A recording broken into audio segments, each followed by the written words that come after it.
This is called the bike glowing effect. Here's how to do it.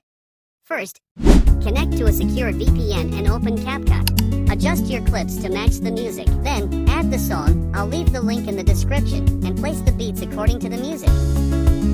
Next, apply the same graph shown in the tutorial.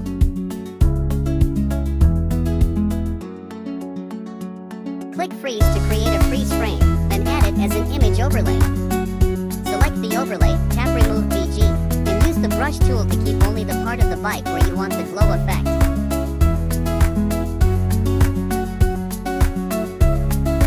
Now, go to Adjust and apply the same graph settings.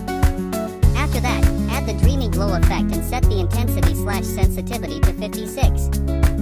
Finally, boom! Your edit is done.